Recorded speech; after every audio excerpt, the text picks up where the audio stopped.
Bienvenidos a una nueva charla de la Cátedra Abierta de Derecho Empresarial. Estamos con Sara Burstein. Sara Burstein es profesional en sistemas y ciberseguridad con una trayectoria multidisciplinaria que inició en 1981, combinando el respaldo académico de la Universidad de Buenos Aires con una amplia expertise en consultoría y desarrollo de software de empresas de diferentes rubros. Su formación académica incluye un magíster en seguridad informática, un posgrado de la Universidad de Buenos Aires en la Facultad de Ciencias Económicas, Ingeniería y Ciencias Exactas. Es egresada de la carrera de Sistemas en la Facultad de Ingeniería de la Universidad de Buenos Aires, y las áreas de especialización de ella es la concientización en ciberseguridad, el desarrollo tecnológico y la consultoría estratégica. Bienvenida, Sara, ¿cómo estás? Nos acompaña como siempre Magdalena Cura Olivera. Contanos un poco qué te llevó a estudiar sistemas a vos en aquella época, año 81. En realidad empecé la carrera en el año 76. Yo soy la segunda promoción, que al final se fusionó primera y segunda de la ingeniería en sistemas, cuyo título de carrera fue cambiando a lo largo del tiempo. Primero éramos analistas, después éramos licenciados, después ingeniería de sistemas. Fue cambiando a lo largo del tiempo. Esa es la carrera que acá se cursa como sistemas. No, es la carrera que se cursa en ingeniería. Se sigue cursando en ingeniería. Se sigue cursando en ingeniería de sistemas. Cuando yo empecé la carrera, en realidad lo que me gustaba a mí era muchísimo la matemática, y la carrera de sistemas que yo cursé tenía mucho componente de ingeniería. Tenía 3 matemáticas, física, elementos de estabilidad y resistencia de materiales. Cuando yo entré casi no había mujeres dentro de la Facultad de Ingeniería. Nuestra carrera tenía una mitad mujeres y mitad hombres. Era una carrera que se posicionó distinta. Había resistencia en algunas carreras de parte de que hubiera mujeres dentro de las carreras. En ingeniería, sobre todo en la parte civil. Cuando cursábamos materias en las eras había más resistencia porque no era común las mujeres dentro de la facultad. Me gustó la carrera, pero la realidad es que cuando empecé la carrera no tenía idea qué iba a hacer, de qué iba a trabajar. No sabíamos. Me acuerdo que mi abuela me preguntaba: ¿qué vas a hacer con esa carrera? ¿Por qué no elegís otra carrera que sepas? Pero era como algo nuevo, la curiosidad, ver de qué se trataba. La cursé con 2 compañeras mías de secundaria. Yo fui al Pele y ellas, terminamos un año antes, y nos metimos en esa carrera que la verdad estuvo muy bien. Éramos un grupo chico, debíamos haber sido 50, todos los que estudiábamos sistemas en ese momento. Habían cerrado en exactas la carrera de computador científico, o sea que era la única opción de estudiar sistemas. Trabajábamos con tarjetas perforadas. Si yo tengo que describir un poco mi carrera, diría que es de las tarjetas perforadas a la inteligencia artificial. Hemos pasado por todo. Es que la evolución tecnológica es impresionante. Fue impresionante en estos años. Yo entré, en el 76, y cuando yo egresé en 81 no había PC. Nosotros trabajábamos con mainframes, con grandes computadoras 360 dentro de la facultad, tarjetas perforadas. Después vino la PC, después vinieron las redes, después vino Internet, todo eso, y después vinieron los celulares, después los smartphones, y ahora tenemos la IA, fue avasallante el crecimiento tecnológico en estos últimos años. Y la realidad es que la facultad me dio muchas herramientas que no tienen que ver con la información ni con los lenguajes de programación, sino herramientas para acercarse a la información, aprender a estudiar en grupos, ser colaborativos, o sea, todas esas herramientas. El secundario, el PERE me dio muchas herramientas como pensamiento crítico también, o sea, la formación profesional de base que me dio la facultad y la secundaria y después el trabajo, pero como la facultad me formó en todo lo que tiene que ver, saber que lo que estudiamos puede cambiar y poder actualizarnos y poder leer y poder ir viendo cómo va cambiando los acontecimientos. Y contame un poco, ¿cómo seguiste tu carrera? ¿Te recibiste y empezaste emprendimiento propio, a trabajar en empresas?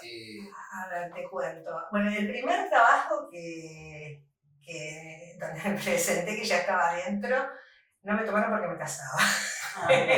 me casaba y el gerente que me entrevistó me dijo, pero usted va a tener familia, entonces usted va a dejar de trabajar. Mire, bueno, es un tema, el famoso techo de cristal, mujeres sí, y demás, que yo siempre digo, como hombres no nos damos cuenta, pero cuando uno habla con socias, amigas y demás, es un tema. Sí, yo creo que hoy no habría espacio para eso, pero en ese momento me acuerdo que yo no lo podía creer, porque ya había ido a mi casa, me habían hecho análisis, viste, había pasado todos los exámenes, y tuve la última reunión y me dijo, mire, no, usted se casa, y usted va a tener hijos.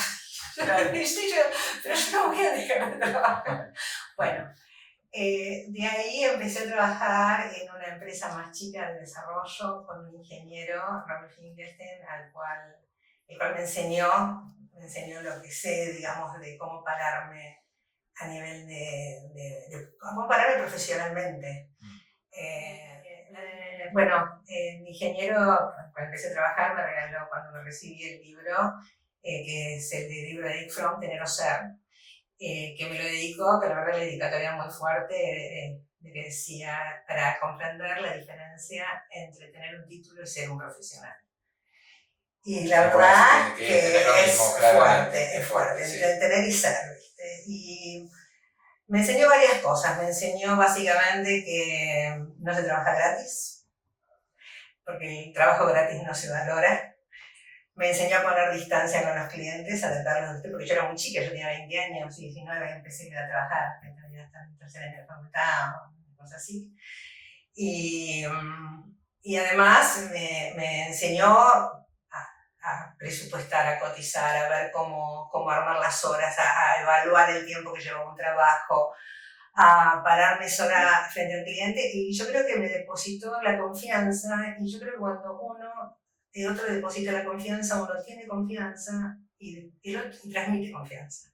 Y yo creo que ese es un punto bisagra, esa sensación de tenerse confianza en uno y poder transmitir al otro la confianza para que crean. Piensen ustedes que en ese momento éramos pocas mujeres las que trabajábamos, los hombres eran todos los gerentes de las empresas, y yo me plantaba en empresas dirigidas por hombres a plantear situaciones de sistema, estrategias de sistema, cómo iban a funcionar operativamente la empresa, armar manuales de procedimientos, como que fue un cambio importante, y creo que en ese momento depositaron la confianza en mí para poder trabajar. Y ahí en algún momento saltás vos a ser emprendedora propia. ¿Cómo es eso? A ver, te cuento. Fueron oportunidades. La primera oportunidad fue que en un momento de crisis en Argentina, Raúl, el ingeniero dueño de la empresa, nos propuso asociarnos. Debíamos ser unos 15, 20 programadores, a todos, ya que había muchos problemas de cobranza y todas esas cosas que pasan en Argentina a veces. Y a 3 solamente dijimos que sí. Y nos asociamos. Los primeros meses fueron duros, pero bueno, tomamos el riesgo de decir, bueno, nos asociamos y cobrábamos cuando se cobraba el cliente.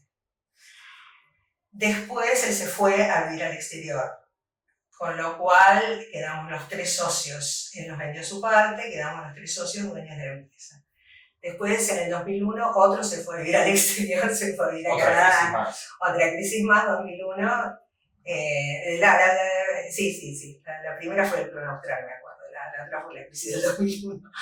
Y el otro socio se dedicó a vender hardware. Y ahí yo abrí mi empresa, mi propio emprendimiento con los programadores que teníamos y los clientes, continué con los clientes, Paimon, digamos, renombré mi empresa y continué adelante. Y ahí aprendí a delegar mucho más, a cambiar la estructura, a confiar, ¿viste? O sea, en esto, y a tener proyectos, ¿viste? Todos los proyectos ya recayeron sobre mí. ¿Viste? Yo creo que en la vida hay oportunidades, y si uno las puede ver y puede tomar y se puede arriesgar, muchas veces depende de la red que lo sostenga uno. A veces, ¿viste? Si bueno, la gente depende de ese sueldo, tal vez no se arriesga a tomar ese desafío. Sí. Pero yo creo que vale la pena, ¿viste? Tomar esos desafíos. Magda, ¿querías preguntar algo? No, estaba pensando en todo esto, que me parece como una historia fascinante, porque por otro lado arrancaste en ingeniería y terminaste en el mundo empresarial, que por ahí no era esa primera intención. Cuando uno piensa en me gustan los números, me gusta la ingeniería, y después terminás siendo vos la dueña de empresa, la emprendedora, en un mundo que implica también otras cosas, que no son solamente esa ingeniería que vos aprendiste. Sí, lo que yo sentí, lo que a mí me apasiona es encontrar soluciones. Está buenísimo, Entonces, te queda como un eslogan. No tenemos ahí para poner abajo el...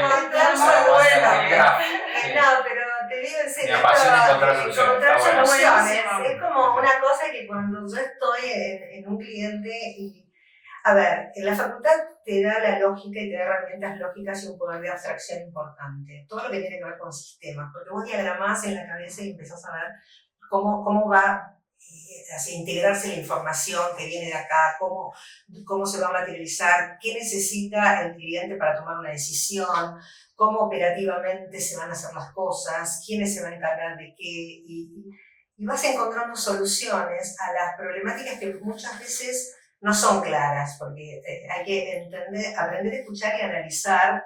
Cuando nosotros decimos, bueno, vamos a relevar, cuando vos relevás, escuchás lo que te dicen, pero después tomás todo eso y lo analizás. Y realmente decís, esto es realmente lo que necesita, esto es lo que realmente les sirve, esto es, ¿viste? Entonces, eso es apasionante, porque terminás encontrando soluciones que hacen que la vida sea mejor y las cosas sean mejores para la gente y facilita. Por ejemplo, te digo a veces pavadas.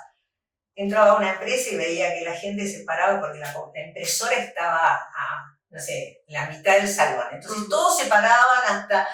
Y bueno, ¿quién es el que más usa esa impresora? Había uno que era el que más usaba la impresora, ¿por qué se la al lado? ¿Qué necesidad tenemos? ¿Viste? Yo digo esto como una tontera, pero no es, digamos, de lo que es el día a día, qué sé yo, en el ambiente de trabajo, o sea, hoy por hoy, bueno, hace falta imprimir todo. O sea, hay costumbres, hay usos y costumbres en muchas empresas donde la gente está acostumbrada a, y tal vez, viste, cambias una pequeña cosa y eso hace que fluya mejor, que sea más fácil. Y eso es lo que a mí me apasiona, digamos, como cuando veo y darme cuenta. Y después lo que me apasiona es cuando veo el uso de la solución. Que vos pasás por los escritorios y ves que están usando el sistema y, y la utilidad del trabajo, ¿no? Como que, bueno, que eso dio frutos. Obviamente en este recorrido hubo también mucha resistencia de los clientes porque en un momento me decían, pero si el sistema anda, ¿por qué tengo que cambiar las máquinas? Si el sistema anda, ¿por qué tengo que hacer y poner internet? Bueno, ¿viste eso? La tecnología llegó. ¿Y ahora cómo funciona eso con la IA? ¿Qué ves que dice la gente? Bueno, la gente, quiero ya. La gente te dice, quiero ir ya. Claro, quiero ya. Entonces yo digo, bueno, ¿para qué nos sirve la IA? Bueno, para hacer la IA obviamente tiene muchísimas ventajas y, por otro lado, tiene un nivel de vulnerabilidad. Nosotros estamos en este momento en un punto donde la ola no llegó hasta arriba. Estamos en un punto medio de la ola.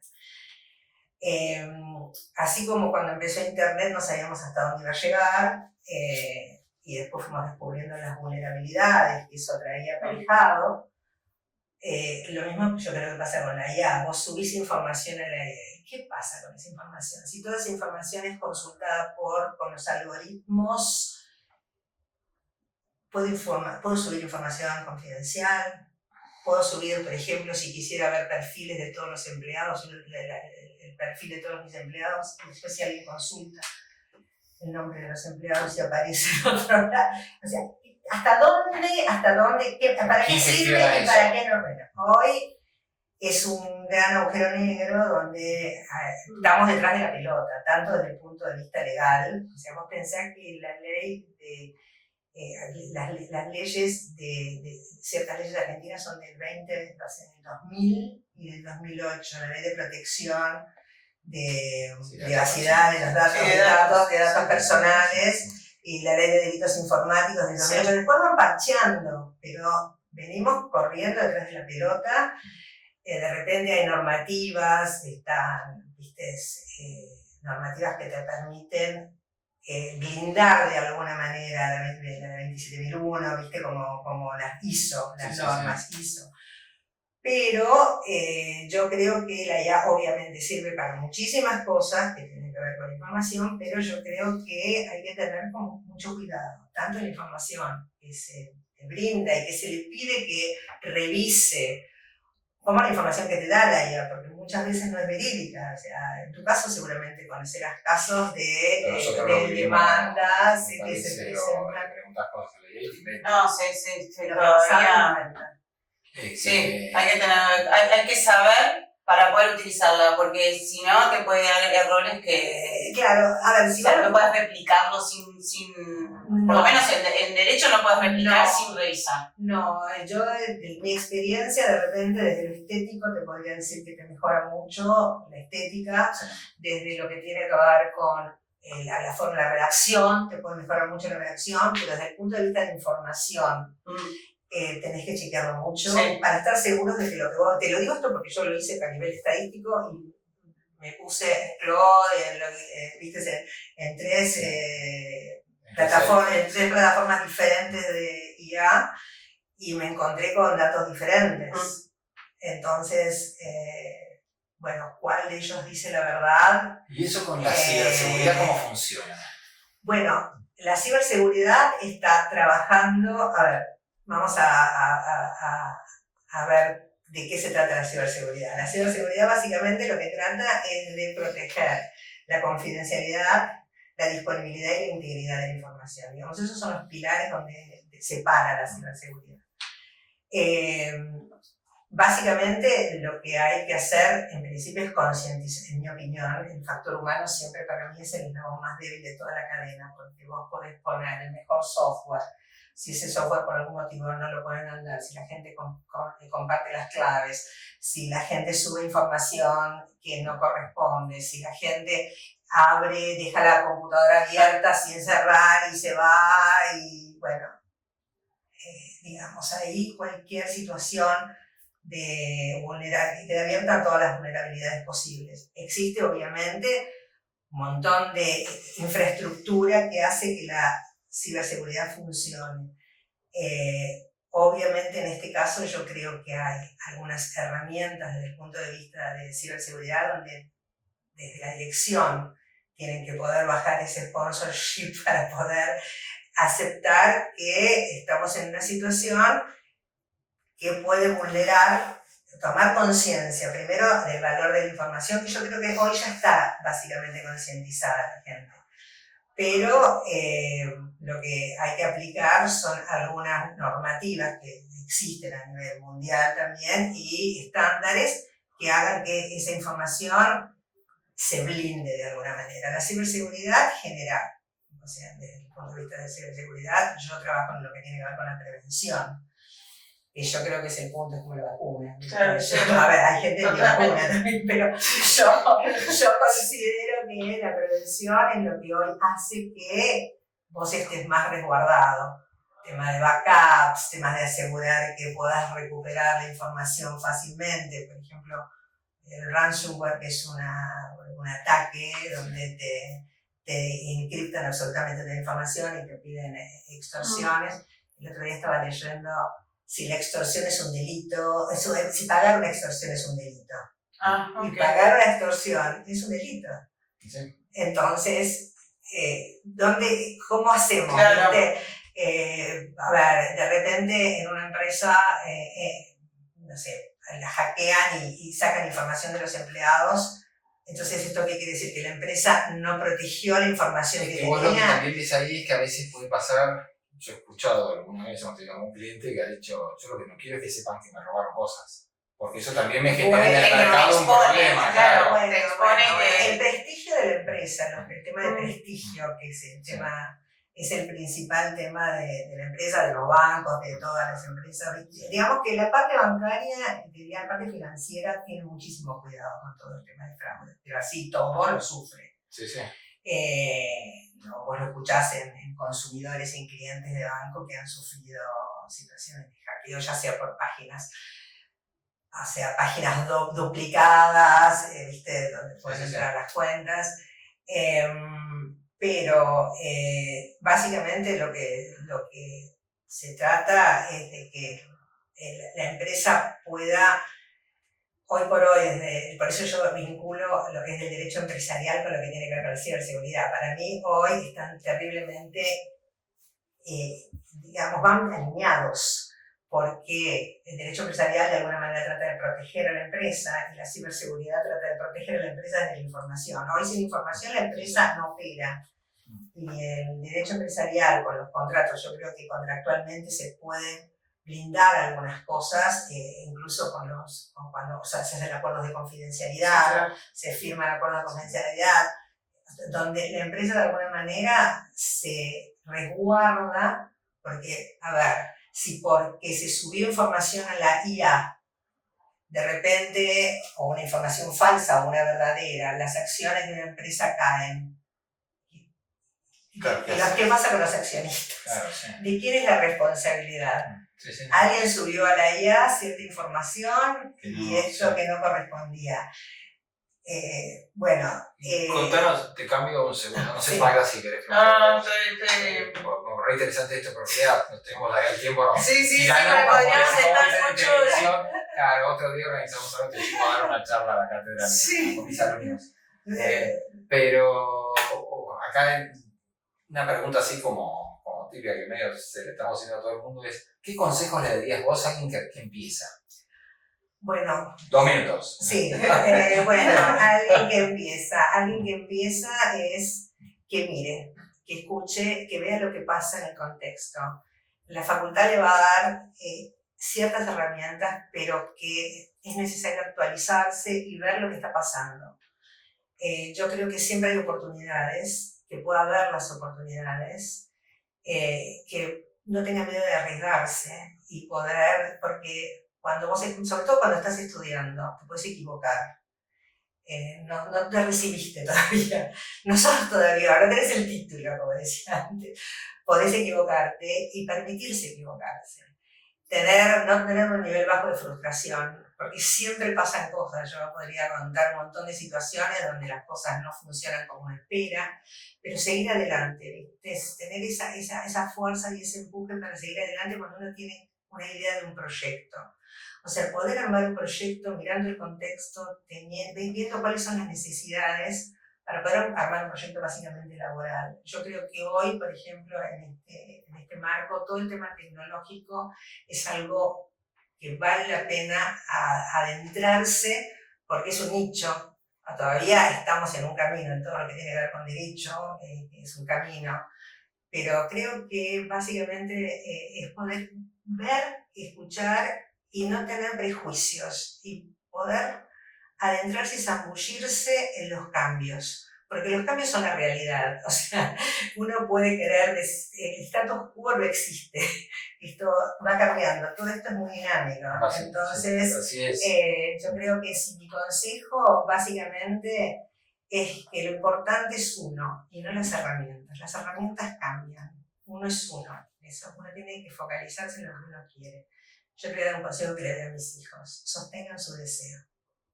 Muchísimas gracias, Sara. Gracias. Acá. Gracias, Magda. Bueno, me despido de todos ustedes, como siempre, diciendo que cualquier duda, pregunta o consulta al mail empresariofc@gmail.com. Gracias y hasta la próxima.